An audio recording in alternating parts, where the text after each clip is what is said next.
India के लिए खेलते जा, वही तू कर वहाँ पर रह के और अच्छा परफॉर्मेंस कर इंडिया के लिए, बस नाम रोशन कर।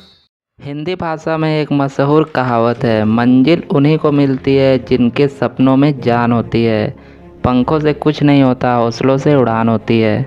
और दुनिया में ऐसे बहुत से स्पेशल लोग हैं जिन्होंने इस कहावत को सच करके दिखाया है। गाइस, क्रिकेट भारतीय लोगों के लिए सिर्फ एक खेल नहीं बल्कि जुनून है, और यहाँ हर कोई क्रिकेट के लिए पागल है। और भारतीय क्रिकेट टीम में शामिल होने के लिए तो काफ़ी मेहनत करनी पड़ती है, लेकिन लोग क्रिकेटर के टीम में आने से पहले की गई मेहनत और उनके स्ट्रगल के बारे में नहीं जान पाते। इसीलिए इस वीडियो में हम आपको इंडियन क्रिकेट टीम के एक ऐसे ही खिलाड़ी की लाइफ स्टोरी बताने जा रहे हैं। दोस्तों, ऑस्ट्रेलिया दौरे पर टेस्ट सीरीज में अपनी कमाल की फास्ट बॉलिंग से सबको अपना फ़ैन बना चुके हैं मोहम्मद सिराज आज पूरे देश में काफ़ी पॉपुलर हो चुके हैं। और इनके पॉपुलर होने की वजह है इनका ज़बरदस्त प्रदर्शन।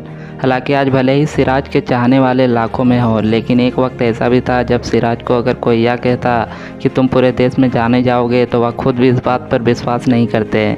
लेकिन मेहनत इंसान को कहीं भी पहुंचा सकती है, और यह सिराज की मेहनत ही है जो ये इस मुकाम पर पहुंच सके। गाइस, मोहम्मद सिराज का जन्म 13 मार्च साल 1994 को हैदराबाद के एक छोटे से मुस्लिम परिवार में हुआ था। और इनके पिता का नाम मोहम्मद गोश था, जो कि हैदराबाद में ऑटो रिक्शा चलाने का काम किया करते थे।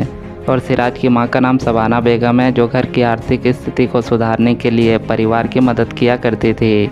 ये दूसरों के घरों में जाकर काम करती थी। और सिराज के परिवार में इनके एक बड़े भाई मोहम्मद इस्माइल भी है, जो इस वक्त सॉफ्टवेयर इंजीनियर है। और मोहम्मद सिराज का घर परिवार का खर्च इनके पिता संभालते थे, तथा सिराज के परिवार की आर्थिक स्थिति इतनी ख़राब थी कि सिराज एक तंग गलियों वाली बंजारा हिल्स बस्ती में किराए के मकान में रहते थे। और सिराज अपना सारा बचपन इसी घर में रहकर गुजारा था। तथा सिराज ने अपनी स्कूली पढ़ाई हैदराबाद के एक छोटे से स्कूल से की। और इन्होंने 12वीं तक की शिक्षा सफ़ा जूनियर कॉलेज नामपल्ली हैदराबाद से पूरी की। और इन्होंने मात्र 7 साल की उम्र में क्रिकेट खेलना शुरू कर दिया था। हालांकि सिराज की रुचि बचपन से ही क्रिकेट में थी, और कई बार तो यह क्रिकेट खेलने के चक्कर में स्कूल भी नहीं जाते थे। और इसी वजह से कई बार इनके स्कूल के रिजल्ट भी ख़राब आए, और इस वजह से इन्हें अपने पिता से डांट भी सुननी पड़ती थी। हालांकि सिराज के बड़े भाई इस्माइल को इनके टैलेंट का अच्छे से पता था, इसीलिए वह इन्हें हमेशा क्रिकेट खेलने के लिए सपोर्ट करते थे, क्योंकि सिराज का मानना था कि इनसे ज़्यादा इनके भाई को इन पर विश्वास था। और इनके बड़े भाई का ही सपोर्ट है जिसके कारण वो आज इंटरनेशनल क्रिकेट खेल रहे हैं। और जब शुरुआती दौर में सिराज ने क्रिकेट खेलना शुरू किया, तब ये गेंदबाजी नहीं बल्कि बल्लेबाजी करना ज़्यादा पसंद करते थे। और एक दिन जब यह अपने दोस्तों के साथ क्रिकेट खेल रहे थे, तब इनके करीबी दोस्त ने सलाह दी और इन्हें अपनी बैटिंग छोड़कर बॉलिंग पर ध्यान देना चाहिए, क्योंकि इनकी बॉलिंग इतनी बैटिंग से कई गुना बेहतर है। और अपनी दोस्त की कही बात सिराज के जहन में बैठ गई, और उसी दिन से इन्होंने बैटिंग छोड़कर अपना पूरा फोकस बॉलिंग पर लगाने लगे। और सिराज आज भी अपने उस दोस्त की सलाह के लिए उनका शुक्रिया अदा करते हैं, क्योंकि अगर ये सिराज को बॉलिंग करने की सलाह नहीं देता तो फिर शायद हम आज इनकी बात नहीं कर रहे होते। गाइस, जैसा कि मैंने आपको पहले भी बताया है कि सिराज ने बहुत ज़्यादा गरीबी में अपना जीवन बिताया था, और एक समय इनके हालात इतने ज़्यादा ख़राब थे कि इनके पास प्रैक्टिस करने के लिए एक रियल क्रिकेट बॉल ख़रीदने के भी पैसे नहीं हो पाते थे। इसीलिए यह रबर और टेनिस की सस्ती बॉलों से ही प्रैक्टिस किया करते थे। और आपको यह जानकर हैरानी होगी कि सिराज कभी भी किसी भी क्रिकेट एकेडमी में ट्रेनिंग के लिए नहीं गए, और इसके साथ ही बचपन में भी इन्हें किसी कोचिंग से ट्रेनिंग नहीं मिल पाई। दरअसल इनके पास कभी भी इतने पैसे हो ही नहीं पाए, जिस वजह से सिराज कभी भी किसी क्रिकेट एकेडमी को ज्वाइन कर सके। और क्रिकेट एक ऐसा खेल है जिसमें किसी अच्छे कोच से ट्रेनिंग लेना बहुत ज़्यादा इम्पोर्टेंट माना जाता है। ख़ास तौर से जब आप क्रिकेट खेलना सीख रहे हो, तब तो कोचिंग लेने का महत्व और भी ज़्यादा बढ़ जाता है। लेकिन सिराज ने यह बात साबित करके दिखाई कि अगर इंसान के अंदर जुनून हो तो वह किसी भी क्रिकेट एकेडमी या कोच के भी खुद से मेहनत करके हाई लेवल क्रिकेट सीख सकता है।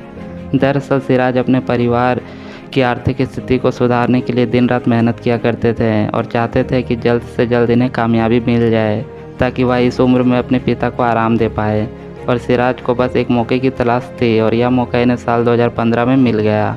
और सिराज के एक दोस्त ने हैदराबाद के चार मीनार क्लब को ज्वाइन करने का न्योता दिया, और सिराज ने भी इस ऑफ़र को एक्सेप्ट करके उस क्लब को तुरंत ही ज्वाइन कर लिया। तथा इस क्लब के लिए खेलते हुए इन्होंने अपनी परफॉर्मेंस से सभी को बहुत ही ज़्यादा इम्प्रेस किया, और इसी परफॉर्मेंस की वजह से इनका नाम स्टेट अंडर 23 के संभावित खिलाड़ियों में आने लगा था। हालांकि इन्हें आगे कई मौके मिले और कई नहीं भी, लेकिन इन्होंने खुद को बेहतर बनाने में पूरा समय बिताया और आखिरकार इनकी यह मेहनत 15 नवंबर साल 2015 के दिन रंग लाई, जब इन्होंने हैदराबाद के लिए अपने करियर का पहला रणजी मैच खेला। हालांकि इनका यह पहला मैच इनके लिए कोई खास नहीं रहा, जिसके चलते वह यह इस सीज़न के रणजी का कोई और मैच नहीं खेल पाए। हालांकि सिराज ने अपनी पहचान साल 2016-17 सीज़न के रणजी में बनाई और यह इनके लिए सबसे बड़ा टर्निंग पॉइंट साबित हुआ, जब इन्होंने हैदराबाद को रणजी ट्रॉफी के क्वार्टर फाइनल में पहुंचाने में मदद की और इस दाएं हाथ के तेज गेंदबाज ने तब 9 मैचों में 41 विकेट चटकाए और इस टूर्नामेंट में यह तीसरे सबसे तेज व सबसे ज़्यादा विकेट लेने वाले गेंदबाज बन गए। और मोहम्मद सिराज के इस प्रदर्शन से इन्हें काफ़ी फ़ायदा मिला और इसी के कारण इन्होंने IPL में भी अपना डेब्यू कर लिया और रणजी में ज़बरदस्त परफॉर्मेंस की वजह से IPL के सेलेक्टर्स की नज़र इन पर पड़ी। फिर साल 2017 में इन्हें IPL में सनराइजर्स हैदराबाद टीम द्वारा 2 करोड़ 60 लाख रुपए की बड़ी रकम में खरीद लिया गया। और यहाँ पर गौर करने वाली बात यह थी कि सिराज का बेस प्राइस सिर्फ 20 लाख रुपए रखा गया था। इसके साथ ही यह इनके करियर का पहला IPL सीज़न होने वाला था, लेकिन इसके बावजूद भी इन्हें इस बड़ी रकम से ख़रीदा जाना इनके लिए बहुत ही बड़ी उपलब्धि थी। और इन पैसों से सिराज ने सबसे पहले अपने माता पिता के लिए एक घर लिया, क्योंकि इनके पेरेंट्स ने पूरी ज़िंदगी गरीबी और तंगी में बिताई थी और सिराज चाहते थे कि अब इनके पेरेंट्स लाइफ को थोड़ा एंजॉय करें। और अपने इस पहले IPL सीज़न में सिराज को कुल 6 मैच खेले और इन 6 मैचों में 10 विकेट चटका कर इन्होंने अपनी बॉलिंग से सभी को काफ़ी प्रभावित किया। इसके अलावा उसी साल विजय हजारे ट्रॉफी में भी इनकी परफॉर्मेंस बहुत अच्छी रही थी। इसके बाद साल 2018 में रॉयल चैलेंजर्स बेंगलोर के लिए खेलने लगे और अब ये IPL में रॉयल चैलेंजर्स बेंगलोर के लिए खेलते हैं।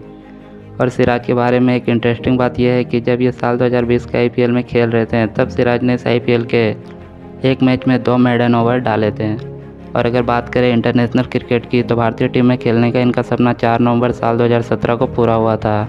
इन्हें न्यूजीलैंड के खिलाफ एक T20 अंतर्राष्ट्रीय मैच में भारतीय टीम में जगह दी गई, जहां पर इन्होंने सबसे खतरनाक बल्लेबाज केन विलियमसन को आउट किया था। इसके अलावा इन्होंने अपना पहला एक दिवसीय मैच 15 जनवरी साल 2019 के दिन ऑस्ट्रेलिया के खिलाफ खेला था। और अब तक यह बात तो सभी के समझ में आ चुकी थी कि सिराज एक ज़बरदस्त बॉलर है और आने वाले समय में यह टीम के अहम गेंदबाजों में से एक हो सकते हैं। लेकिन भारतीय टीम के लिए इनकी बेस्ट परफॉर्मेंस अभी आना बाकी था और इनकी यह परफॉर्मेंस उस समय आई जब इन्हें साल 2020-21 के ऑस्ट्रेलिया दौरे पर भारतीय टेस्ट टीम में जगह दी गई। और मोहम्मद सिराज के भारतीय टीम के साथ ऑस्ट्रेलिया दौरे पर रवाना होने के कुछ दिनों बाद ही इनके पिता का देहांत हो गया। और इस तरह अचानक पिता का देहांत होना सिराज के लिए इनकी ज़िंदगी की सबसे मुश्किल घड़ी थी। हालांकि यह चाहते तो सीरीज़ को छोड़कर भारत वापस आ सकते थे, लेकिन इन्होंने ऐसा नहीं किया, क्योंकि यह इनके पिता का ही सपना था कि इनका बेटा भारत के लिए टेस्ट क्रिकेट खेले। और अपने पिता का सपना पूरा करने के लिए वह ऑस्ट्रेलिया में ही रुके। और इतना बड़ा दुख झेलने के बाद भी इस टेस्ट सीरीज में इन्होंने जिस तरह की बॉलिंग की, उसको देखकर सभी हैरान रह गए थे। और सिराज के शानदार परफॉर्मेंस की वजह से यह भारतीय क्रिकेट फैन के हीरो बन गए।